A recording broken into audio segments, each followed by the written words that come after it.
Thank you very much, everybody. Before we begin, I'd like to just say that we have a large team of very talented people in China. We've had a negotiation going on for about 2 days. It's going extremely well. Who knows what that means, because it only matters if we get it done, but we're very much working very closely with China and President Xi, who I respect a lot. Very good relationship that we have. And we're a lot closer than we ever were in this country with having a real trade deal. We're covering everything, all of the points that people have been talking about for years that said couldn't be done, whether it was theft or anything. The unfairness. We've been losing, on average, $375 billion a year with China. A lot of people think it's $506 billion. Some people think it's much more than that. We're going to be leveling the playing field. The tariffs are hurting China very badly. They don't want them, and frankly, if we can make the deal, it'd be my honor to remove them. But otherwise, we're having many billions of dollars pouring into our treasury. We've never had that before with China. It's been very much of a one-way street. So that's happening, and the relationship with China is very good. But I think they finally respect our country. They haven't respected us for a long time. Not for a long time. The UK and the US, as you probably have been seeing and hearing, we're agreeing to go forward and preserve our trade agreement. You know all of the situation with respect to Brexit and the complexity and the problems, but we have a very good trading relationship with UK, and that's just been strengthened further. So with the UK, we're continuing our trade, and we are going to actually be increasing it very substantially as time goes by. We expect that the UK will be very, very substantially increased as it relates to trade with the United States. The relationship there also is very good. We have a lot of great announcements having to do with Syria and our success with the eradication of the caliphate, and that'll be announced over the next 24 hours, and many other things. A lot of positive things are going on. We're working on a summit, and you know all about the summit. It'll be in Vietnam, Hanoi, and we'll be meeting in Hanoi. I think a lot of you will be going, I suspect, and I hope we have the same good luck as we had in the first summit. A lot was done in the first summit. No more rockets going up, no more missiles going up, no more testing of nuclear. Get back our remains, the remains of our great heroes from the Korean War. And we got back our hostages. But we hope we're going to be very much equally as successful. I'm in no rush for speed. We just don't want testing. The sanctions, as you know, remain. Everything is remaining. China's been helping us, and Russia's been helping us. And South Korea, I think you can say, has been, we've been working very closely with South Korea, with Japan. But China, Russia on the border have really been at least partially living up to what they're supposed to be doing, and that's okay, as per the United Nations. So we will have a meeting on the 27th and 28th of February, and I think that will be a very successful, and I look forward to seeing Chairman Kim. We have also established a very good relationship, which has never happened between him or his family and the United States. They have really taken advantage of the United States. Billions of dollars has been paid to them. And we won't let that happen, but we think that North Korea and Chairman Kim have a tremendous potential as an economic force, economic power. Their location between South Korea and then Russia and China, right smack in the middle, is phenomenal.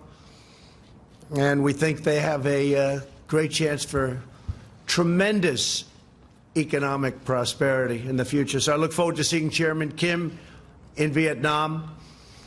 Today, I'm announcing several critical actions that my administration is taking to confront a problem that we have right here at home. We fight wars that are 6,000 miles away, wars that we should have never been in many cases, but we don't control our own border. So we're going to confront the national security crisis on our southern border, and we're going to do it one way or the other. We have to do it, not because it was a campaign promise, which it is. It was one of many, by the way, not my only one. We're rebuilding the military. Our economy is thriving like never before. You look at other economies, they're doing terribly, and we're doing phenomenally. The market is up tremendously today. Not that that's anything, but, because I'll go back in and they'll say, oh, the market just went down. But the market is getting close to the new highs that we created. We have all the records. We have every record, but we're getting close to that point again where we'll create new records. So our country is doing very well economically, and we've done a lot. But one of the things I said I have to do and I want to do is border security, because we have tremendous amounts of drugs flowing into our country, much of it coming from the southern border. When you look and when you listen to politicians, in particular certain Democrats, they say it all comes through the port of entry. It's wrong. It's wrong. It's just a lie. It's all a lie. They say walls don't work. Walls work 100%. Whether it's El Paso, I really was smiling because the other night I was in El Paso. We had a tremendous crowd, and And I asked the people, many of whom were from El Paso, but they came from all over Texas. And I asked them, I said, let me ask you, as a crowd, when the wall went up, was it better? You were there, some of you. It was not only better, it was like 100% better. You know what they did. But that's only one example. There are so many examples. In El Paso, they have close to 2,000 murders right on the other side of the wall. And they had 23 murders. It's a lot of murders. But it's not close to 2,000 murders, right on the other side of the wall in Mexico. So everyone knows that walls work, and there are better examples than El Paso, frankly. You just take a look almost everywhere. Take a look at Israel. They're building another wall. Their wall is 99.9% effective, they told me. 99.9%. That's what it would be with us, too. The only weakness is they go to a wall and then they go around the wall. They go around the wall and in. Okay? That's what it is. Very simple. And a big majority of the big drugs, the big drug loads, don't go through ports of entry. They can't go through ports of entry. You can't take big loads because you have people. We have some very capable people, the Border Patrol, law enforcement, looking. You can't take human traffic, women and girls. You can't take them through ports of entry. You can't have them tied up in the back seat of a car or a truck or a van. They open the door. They look. They can't see three women with tape in their mouth or three women whose hands are tied. They go through areas where you have no wall. Everybody knows that. Nancy knows it. Chuck knows it. They all know it. It's all a big lie. It's a big con game. You don't have to be very smart to know. You put up a barrier, the people come in, and that's it. They can't do anything unless they walk left or right, and they find an area where there's no barrier, and they come into the United States. Welcome. We've detained more people. Our border agents are doing such incredible work. Our military has been incredible. We put up barbed wire on top of certain old walls that were there. We fixed the wall, and we loaded up with barbed wire. It's very successful. But our military has been fantastic, and I want to thank them. And it's very necessary. We've broken up 2 caravans that are on their way. They just are breaking. They're in the process of breaking up.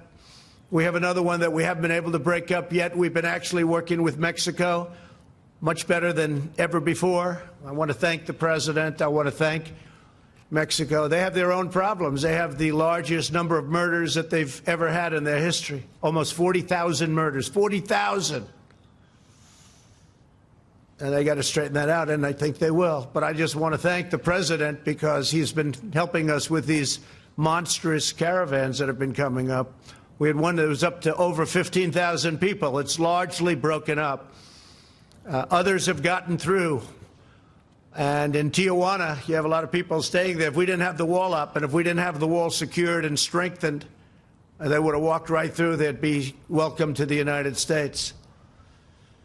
One of the things we'd save just a tremendous amount on would be sending the military. If we had a wall, we don't need the military because we'd have a wall. So I'm going to be signing a national emergency. And it's been signed many times before. It's been signed by other presidents. From 1977 or so, it gave the presidents the power. There's rarely been a problem. They sign it. Nobody cares. I guess they weren't very exciting. But nobody cares. They sign it for far less important things in some cases, in many cases. We're talking about an invasion of our country with drugs, with human traffickers, with all types of criminals and gangs. We have some of the greatest people I know. They've been with me from the beginning of my campaign, almost from the first week, the angel moms. Unfortunately, we have new angel moms. One incredible woman just showed me her daughter, who we're talking about, killed in the year of 18. I said, I haven't seen you before. She said, no, I'm new. I said, that's too bad. It's too bad. It's so sad. Stand up just for a second. Show how beautiful your girl was.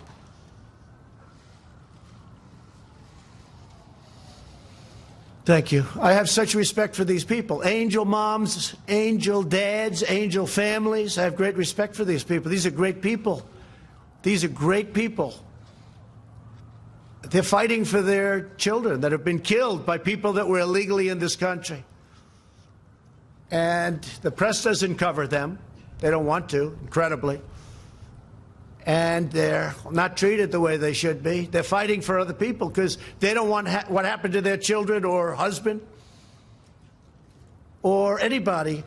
We have one young lady whose husband, please, stand up. Your husband was just killed in Maryland.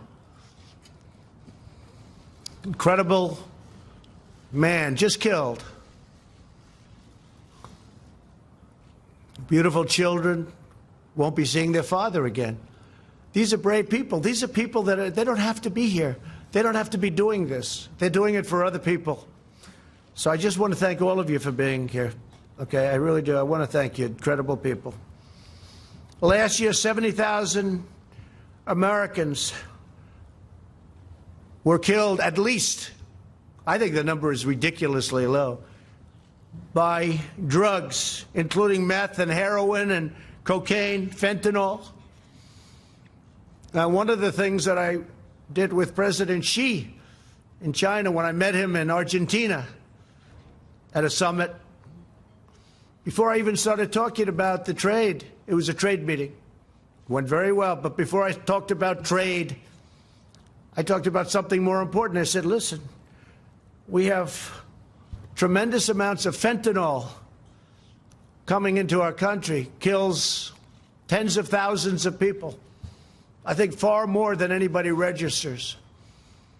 And I'd love you to declare it a lethal drug and put it on your criminal list. And their criminal list is much tougher than our criminal list. Their criminal list, a drug dealer gets a thing called the death penalty. Our criminal list, a drug dealer gets a thing called, how about a fine? And when I asked President Xi, I said, do you have a drug problem? No, no, no. I said, you have 1.4 billion people. What do you mean you have no drug problem? No, we don't have a drug problem. I said, why? Death penalty. We give death penalty to people that sell drugs. End of problem. What do? We set up blue ribbon committees. Lovely men and women. They sit around a table, they have lunch, they eat, they dine, and they waste a lot of time.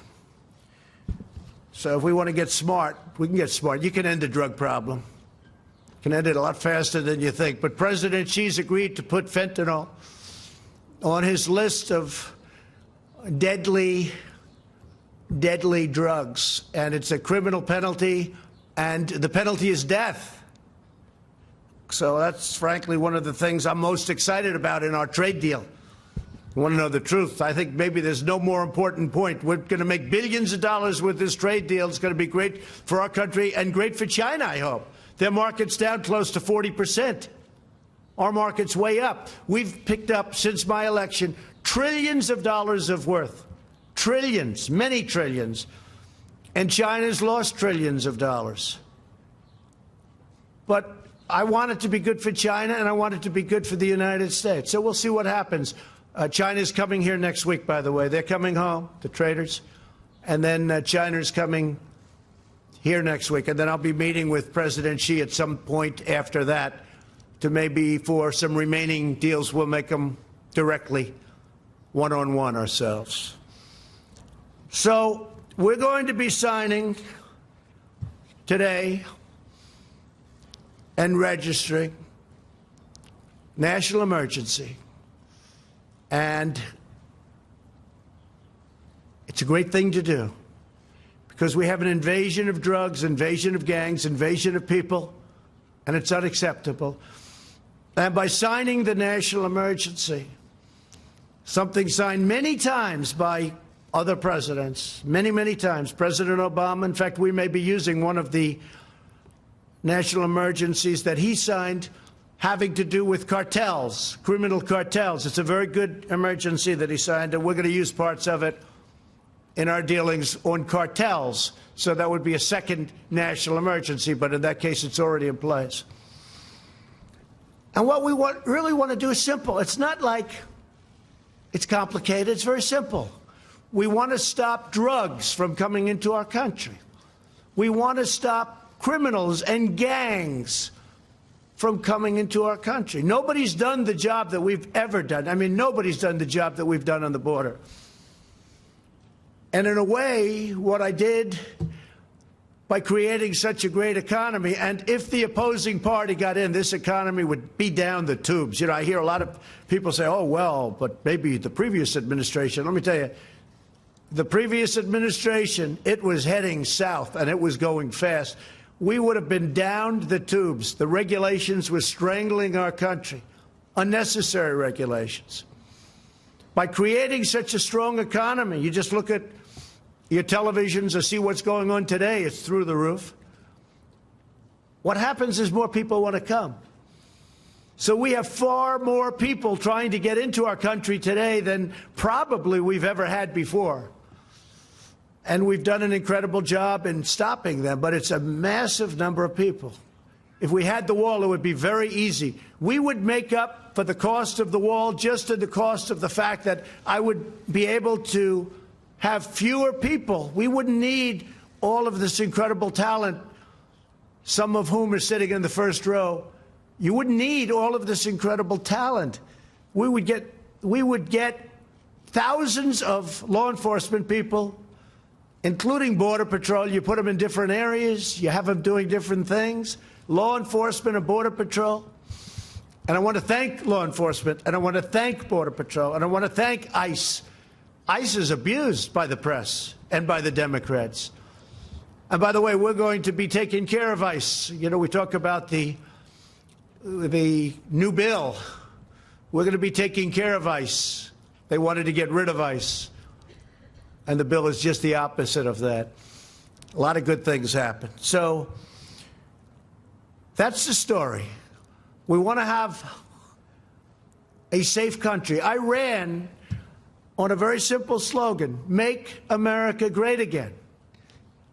If you're going to have drugs pouring across the border, if you're going to have human traffickers pouring across the border in areas where we have no protection, in areas where we don't have a barrier, then very hard to make America great again.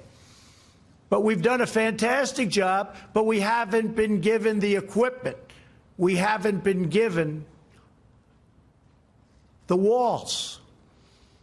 And in the bill, by the way, they didn't even fight us on most of the stuff. Ports of entry, we have so much money, we don't know what to do with it. I don't know what to do with all the money they're giving us. It's crazy. The only place they don't want to give us much money, $1,375 million. Sounds like a lot, but it's not so much, although we're putting it to much better use than it used to be. A lot of the past administrations, it was easy to get, they didn't build, or they didn't do what they could have done. It would have been great. It would have been great to have done it earlier, but I was a little new to the job, a little new to the profession. And we had a little disappointment for the first year and a half. People that should have stepped up did not step up. They didn't step up, and they should have. It would have been easy. Not that easy, but it would have been a lot easier. But some people didn't step up. But we're stepping up now. So we have a chance of getting close to $8 billion. Whether it's $8 billion or $2 billion or $1.5 billion, it's going to build a lot of wall. We're getting it done. We're right now in construction with wall in some of the most important areas. And we have renovated a tremendous amount of wall, making it just as good as new. That's where a lot of the money has been spent on renovation. In fact, we were restricted to renovating, which is okay. But we're going to run out of areas that we can renovate pretty soon. And we need new wall. So I want to thank everybody for being here. I want to thank in particular the angel moms and dads for being here. Thank you very much. We have great respect for you. The real country, our real country, the people that really love our country, they love you. So I just want you to know that. I know how hard you fight, and I know how hard a fight you're having. I also want to thank all of the law enforcement for the job you do. Believe me, our country loves you, and they respect you greatly. And we're giving you a lot of surplus. We're giving you surplus military equipment, which a lot of people didn't like giving previous to this administration. But hundreds of millions of dollars of surplus equipment. And as we get it, as you know, we send it down, and you have much better protection. But I really appreciate you being here.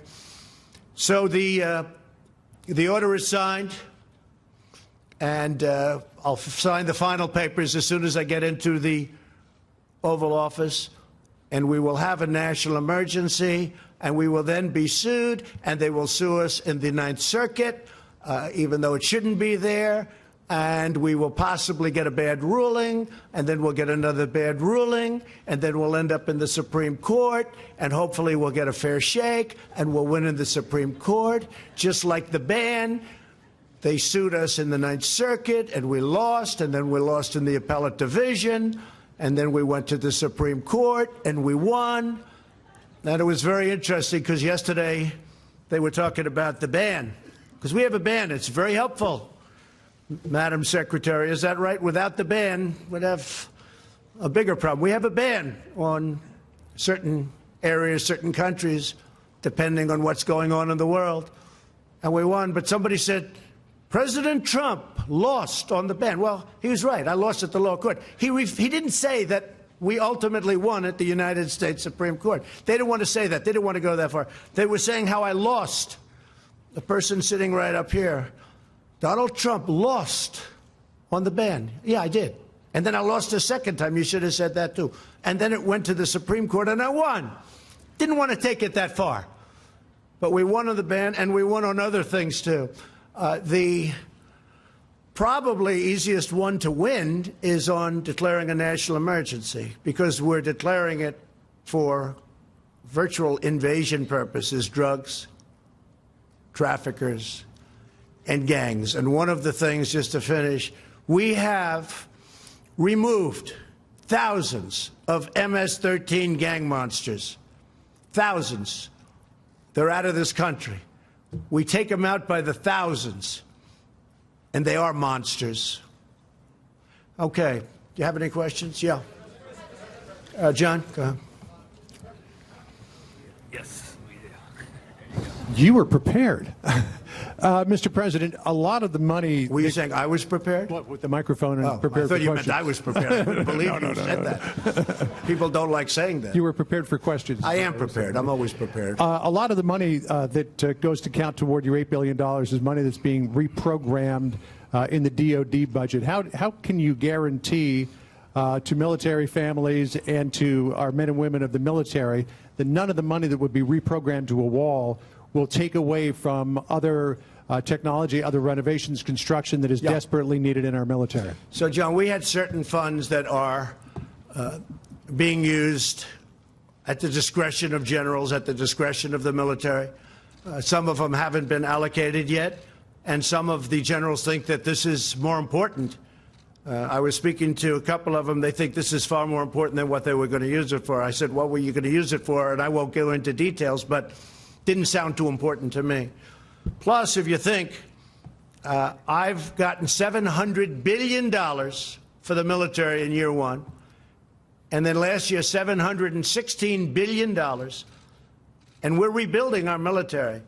But we have a lot, and under the previous administration, our military was depleted, badly depleted, and they weren't spending.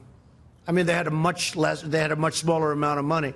So when I got $700 billion and then $716 billion, and this year it's going to be pretty big too, because there's few things more important than our military. You know, I'm a big deficit believer and all of that, but before we really start focusing on certain things, we have to build up our military. It was very badly depleted. And we're buying all new jet fighters, all new missiles, all new defensive equipment. We'll soon have a military like we've never had before. But when you think about the kind of numbers you're talking about, so you have $700 billion, $716 billion, when I need $2 billion, $3 billion out of that for a wall, which is a very important instrument, very important for the military because of the drugs that pour in. And as you know, we have specific rules and regulations where they have drugs and what you can do in order to stop drugs, and that's part of it too. We're taking a lot of money from that realm also. But when you have that kind of money going into the military, this is a very, very small amount that we're asking for. Now, go ahead. Go ahead. ABC, not NBC. I like ABC a little bit more, not much. Come on, ABC. Not much. Pretty close. Mr. President, what do you say to those, including some of your Republican allies, who say that you are violating the Constitution with this move and setting a bad precedent that will be abused by possibly Democratic presidents in the future? Marco Rubio. Well, not too many people, not too many people have said that. But the courts will determine that. Look, I expect to be sued. I shouldn't be sued. Very rarely do you get sued when you do national emergency. And then other people say, oh, if you use it for this, now what are we using it for? We've got to get rid of drugs and gangs and people. It's an invasion. We have an invasion of drugs and criminals coming into our country that we stop, but it's very hard to stop. With a wall, it would be very easy. So I think that we will be very successful in court. I think it's clear. And the people that say we create precedent, well, what do you have, 56 or a lot of times? Well, that's creating precedent. And many of those are far less important than having a border. You don't have a border, you don't have a country.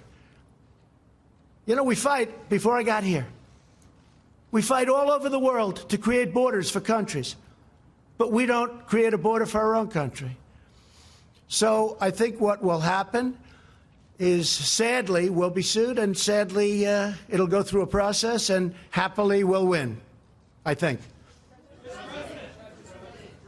Go ahead. Let's go. Let's hear it, NBC. Thank you, Mr. President. I just want to say, when in the past, when President Obama tried to use executive action as it related to immigration, you said the whole concept of executive order, it's not the way the country's supposed to be run. You said you're supposed to go through Congress and make a deal. Will you concede that you were unable to make the deal that you had promised in the past, and that the deal you're ending up with now from Congress is less than what you could have had before a 35-day shutdown? I went through Congress. I made a deal. I got almost $1.4 billion when I wasn't supposed to get $1. Not $1. He's not going to get $1. Well, I got $1.4 billion, but I'm not happy with it. I also got billions and billions of dollars for other things. Port of entries, lots of different things. The purchase of drug equipment, more than we were even requesting. In fact, the primary fight was on the wall. Everything else, we have so much, as I said, I don't know what to do with it. We have so much money. But on the wall, they skimped. So I was successful in that sense, but I want to do it faster. I could do the wall over a longer period of time. I didn't need to do this, but I'd rather do it much faster. And I don't have to do it for the election. I've already done a lot of wall for the election, 2020. And the only reason we're up here talking about this is because of the election. Because they want to try and win an election, which it looks like they're not going to be able to do. And this is one of the ways they think they can possibly win, is by obstruction and a lot of other nonsense. And I think that I just want to get it done faster. That's all. Okay. Yes, ma'am. Go ahead. Thank you, Mr. President. Roberta Rampton from Reuters. I wanted to ask about China. Do you feel that enough progress has been made in the talks to head off the increase in tariffs scheduled for March 1? Well, you know, you're talking to the wrong person, because I happen to like tariffs, okay? I mean, we're taking in billions and billions of dollars in tariffs from China. And our steel industry now, as an example, we tax dumped steel. Much of it comes from China at 25%. Our steel industry is so vibrant now again. They're building plants all over the United States. It's a beautiful thing. And from a defensive standpoint, and from any standpoint, you need steel. You know, you can do without certain industries. Our country cannot do without steel. So I love tariffs, but I also love them to negotiate. And right now, China is paying us billions of dollars a year in tariffs. And I haven't even started. Now, here's the thing. If we make a deal, they won't have to pay. You know, it'll be a whole different story. They won't be paying that, but we'll have a fair deal. There won't be intellectual property theft. There won't be so many other things that have gone on. And no other president has done this. No other president. We didn't have a deal with China. You had the WTO, one of the worst trade deals ever made, probably even worse than NAFTA, if that's believable, which is, you know, hard to believe, because I think NAFTA was just a disaster. It was a total disaster for our country. And now we made the USMCA, which is going to be a great deal. And by the way, the USMCA from Mexico, that's United States, Mexico, Canada, that's where the money's coming from, not directly but indirectly, for the wall. And nobody wants to talk about that, because we're saving billions and billions of dollars a year if Congress approves that deal. Now, they might not want to approve a deal just because they'll say, one of the things I'm thinking of doing, this has never been done before. No matter how good a deal I make with China, if they sell me Beijing for $1, if they give me 50% of their land and every ship that they've built over the last 2 years, which is a lot, and they give them to me free, the Democrats will say, what a lousy deal. That's a terrible deal. Like ZTE, I got more than $1 billion penalty in a short period of time. And the Democrats said, oh, should have gotten more. When I made that deal, I said, this is incredible. I got over $1 billion penalty, plus they had to change their board of directors. They had to change their top management. But they had to pay over $1 billion. I said, what a deal. It took like a week. And the Democrats didn't even know there was a problem with ZTE. I'm the one that fined him. I'm the one that settled it. Over $1 billion. And President Xi called me, and he said it would be important to him if they could get a deal. And we made a deal, paid like in a short period of time. The Democrats went out and said, oh, they should have done better. So what I'm thinking of doing is getting Chuck Schumer, getting Nancy Pelosi, having them bring 2 or 3 of their brilliant representatives, and we'll all go down together, and what we'll do is we'll negotiate. I'll put them in the room and let them speak up. Because any deal I make with China, if it's it's going to be better than any deal that anybody ever dreamt possible. Or I'm not going to have a deal. It's very simple. But any deal I make with China, Schumer's going to stand up and say, oh, it should have been better. It should have been better. And you know what? That's not acceptable to me. So I'm thinking about doing something very different. I don't think it's ever been. I just don't want to be second-guessed. But that's not even second-guessed. That's called politics. Sadly, I'd probably do the same thing to them. Okay? But any deal I make, toward the end, I'm going to bring Schumer, at least offer him, and Pelosi. I'm going to say, please join me on the deal. And by the way, I just see our new Attorney General is sitting in the front row. Please stand up, Bill. Such an easy job he's got. He's got the easiest job in government. Thank you, and congratulations. There was a great vote yesterday. Thank you very much. Yes, go ahead. Go ahead. In your remarks, sir, you said that you were too new to politics earlier in your administration when you would have preferred that this be done. Is that an admission of how you might be changing on the job? And well, I'm learning. I mean, I am learning. Don't forget, it's not like I've done this for... A senator came into my office and said, I've been running for office for 30 years. I've won 7 out of 7. I did lose a couple when I was younger. I said, well, I've won 1 out of 1. But, you know, I never did politics before. Now I do politics. I will tell you, I'm very disappointed at certain people, particular one, for not having pushed this faster. Are you referring to Speaker Ryan, learned, sir? Who? Speaker Ryan? Let's not talk about it. Okay. What difference does it make? But they should have pushed it faster. They should have pushed it harder. And they didn't. They didn't. If they would have, it would have been a little bit better. In the meantime, I've built a lot of wall. I have a lot of money, and I built a lot of wall. But it would have been nice to have gotten done. And I would like to see major immigration reform. And maybe that's something we can all work on, Bill, where we all get together and do major immigration reform, not just for a wall, for a barrier, for port of entry, for other things. We have a real problem. We have catch and release. You catch a criminal, and you have to release him. We have so many other things. You have chain migration, where a bad person comes in, brings 22 or 23 or 35 of his family members because he has his mother, his grandmother, his sister, his cousin, his uncle. They're all in. You know what happened on the West Side Highway. That young wise guy drove over and killed 8 people and horribly injured. Nobody talks about that. Horribly, like loss of legs and arms. Going 60 miles an hour, he made a right turn into a park on the West Side Highway along the Hudson River in New York. He had many people brought in because he was in the United States. It's called chain migration. And then you have the lottery. It's a horror show. Because when countries put people into the lottery, they're not putting you in. They're putting some very bad people in the lottery. It's common sense. If I ran a country, and if I have a lottery system of people going to the United States, I'm not going to put in my stars. I'm going to put in people I don't want. The lottery system's a disaster. I'm stuck with it. Mr. President, could you tell us... It should have never happened. Okay. Mr. President, could you tell us to what degree some of the outside conservative voices helped to shape your views on this national emergency? I would talk about it. Look, Sean Hannity has been a terrific, terrific supporter of what I do, not of me. If I changed my views, he wouldn't be with me. Rush Limbaugh, I think he's a great guy. He's a guy who can speak for 3 hours without a phone call. Try doing that sometime. For 3 hours he speaks. He's got one of the biggest audiences in the history of the world. I mean, this guy is unbelievable. Try speaking for 3 hours without taking calls. Taking calls is easy. Okay, I'll answer this one, I'll answer that one. He goes for 3 hours, and he's got an audience that's fantastic. Wait.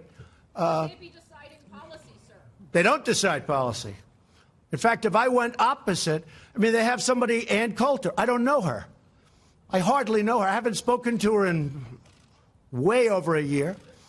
But the press loves saying Ann Coulter. Probably if I did speak to her, she'd be very nice. I just don't have the time to speak to her. I would speak to her. I have nothing against her. In fact, I like her for one reason. When they asked her, like right at the beginning, who's going to win the election? She said, Donald Trump. And the two people that asked her that question smiled. They said, you're kidding, aren't you? Nope, Donald Trump. So I like her. But she's off the reservation, but anybody that knows her understands that. But I haven't spoken to her. I don't follow her. I don't talk to her. But the press loves to bring up the name Ann Coulter. And you know what? I think she's fine. I think she's good, but I just don't speak to her. Laura's been great, Laura Ingraham. Tucker Carlson's been great. I actually have a couple of people on CNN that have been very good. I have some on MSNBC the other day. They did a great report of me. I say, where the hell did that come from? I think it was the only one in over a year. So the crazy thing is, I just had, as you know, Rasmussen 52% in the polls. It's my highest poll number. And people get what we're doing. They get it. They really get it. And I'm honored by it. Yes, Jim Acosta. Thank you, Mr. President. I wonder if you could comment on this disconnect that we seem to have in this country, where you are presenting information about what's happening at the border, calling it an invasion, talking about women with duct tape over their mouths and so on, and yet there's a lot of reporting out there, there's a lot of crime data out there, there's a lot of Department of Homeland Security data out there that shows border crossings at a near record low. That shows undocumented immigrants committing crime at lower levels. That shows undocumented criminals or undocumented immigrants committing crime at lower levels than native-born Americans. What do you say to you don't really believe that stat? Do you really believe that stat? Take a look at our federal prisons. I believe in facts and statistics and data. Any more quick? Let's go. Let me just ask you this. What do you say to your critics who say that you are creating a national emergency, that you're concocting a national emergency here in order to get your wall because you couldn't get it through other ways? Moms, what do you think? Do you think I'm creating something? Ask these incredible women who lost their daughters and their sons. Okay? Because your question is a very political question, because you have an agenda. You're CNN. You're fake news. You have an agenda. The numbers that you gave are wrong. Take a look at our federal prison population. See how many of them, percentage-wise, are illegal aliens. Just see. Go ahead and see. It's a fake question. Yes, go ahead. Can I ask a follow-up?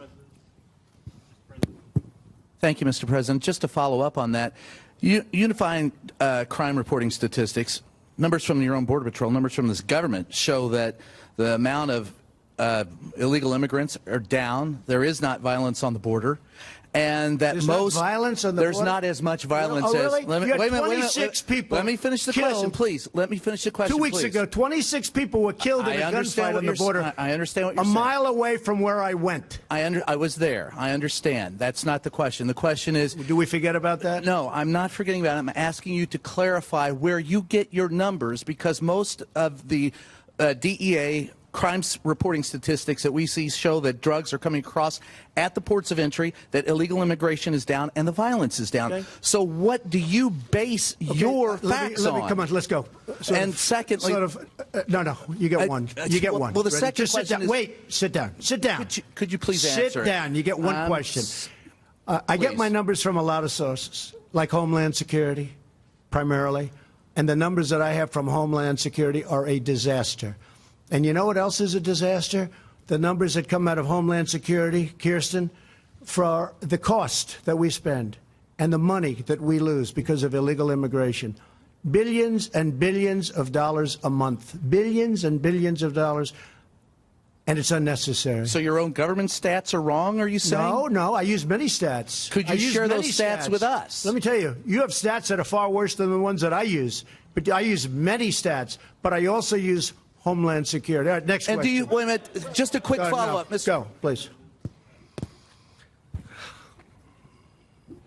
Thank you, Mr. President. I just want to bring you back to China for a second. The White House put out a statement today talking about the March 1st deadline. The other day, though, you gave the possibility that maybe this could slide. Are you eyeing a possible extension, 30 days, maybe 60 days? Where does the status there? Or is March 1st So it's the a deadline? very big deal.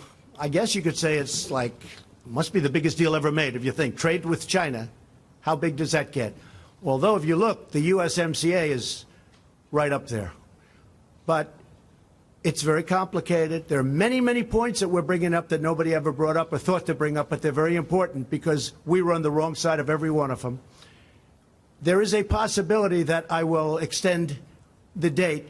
And if I do that, if I see that we're close to a deal or the deal is going in the right direction, I would do that at the same tariffs that we're charging now. I would not increase the tariffs. Let me also ask you about the debt, sir, because it's gone from a shade under $20 trillion from when you took office. Now it's a shade over $22 trillion and heading in the wrong direction. What are your plans to reverse it? Well, it's all about growth. But before I really focus on that, and you have to remember, President Obama put on more debt on this country than every president in the history of our country combined. So when I took over, we had one man that put on more debt than every other president combined. Combine them all. So you can't be talking about that. But I talk about it because I consider it very important. But first I have to straighten out the military.